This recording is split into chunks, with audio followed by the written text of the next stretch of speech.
Game 2 of the Eastern Conference Finals just wrapped up. The Celtics have just defeated the Pacers 126-110, behind 40 points from Jaylen Brown. We know that he's one of the elite scorers in the NBA, but I think that him not getting that All-NBA recognition definitely turned out to be some fuel for him, because he came out on fire, 24 first half points, and then he continued that into the second half. The big storyline for the Pacers coming out of this, though, is Tyrese Haliburton left the game early with a leg injury. We don't know what it is. I'm guessing it's hamstring. It was on the same exact leg that he hurt in the regular season.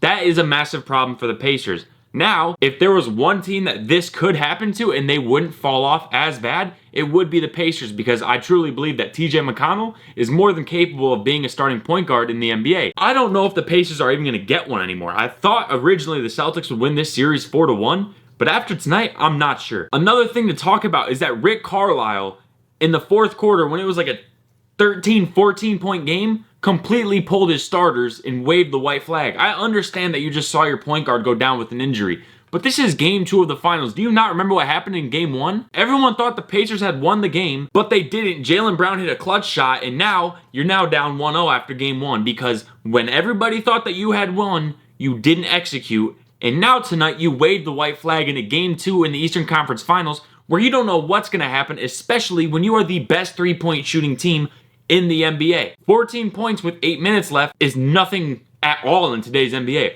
All you got to have is a couple missed shots that you turn into some buckets, and you are in an absolute game. But now that's enough of going after the Pacers. Let me talk about some good things I saw tonight. Number 1 is Pascal Siakam. Anytime he has Horford on him, it's a bucket. I love Al Horford. I'm a Celtics fan. I obviously love Al Horford.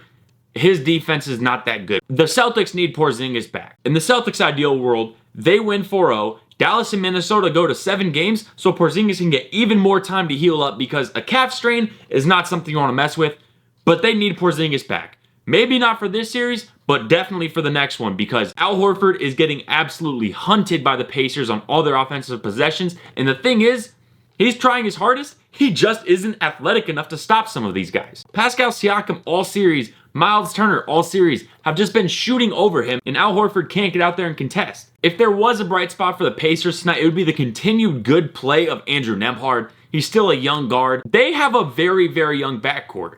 Obviously, you have McConnell, who's a pretty old guy, but other than that, you don't really have that many old people in your backcourt. You have Nembhard, you have Shepherd, you have Haliburton, and those are your main rotational players. Obviously, you have TJ McConnell, who's a little bit older, but these guys are getting some good experience.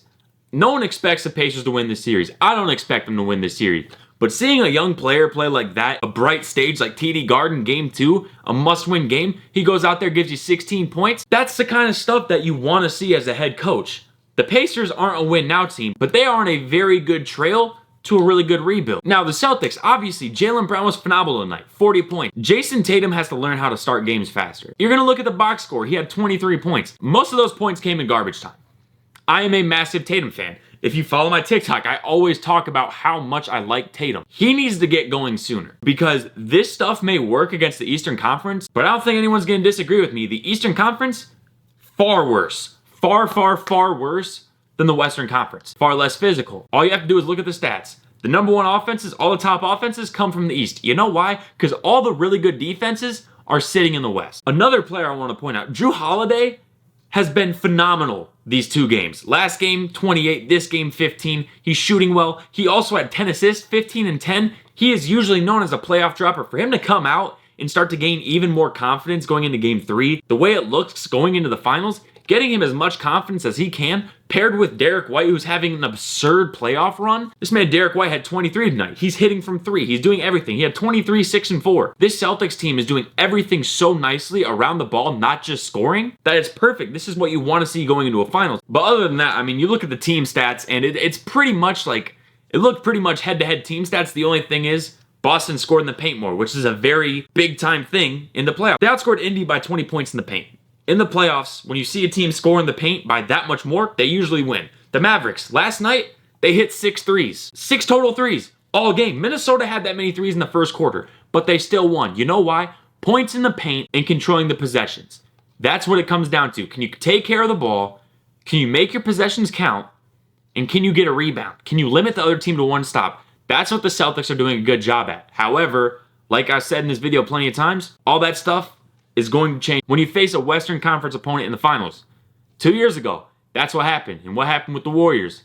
They came out swinging, and they won the finals. But the last thing I'm going to say in this video, the Celtics, they need Porzingis back for their defense. Tatum, obviously, great defender. Jaylen Brown, great defender. Holiday and White, both all defensive second teams. But they're missing that key piece in Porzingis because Horford just can't do it anymore. He's just not athletic enough. Thank you guys for watching. I'm going to be doing a lot more of these recaps because this is the kind of stuff I really like to do. If you guys enjoyed this video, leave a like, drop a sub. I'm hopefully going to be able to do this after every single game moving forward. Other than that, I have nothing else for you. Have a great day or night whenever you're watching this. And most importantly, the most important thing I can stress to you is come here. God bless. Jesus loves you. Peace.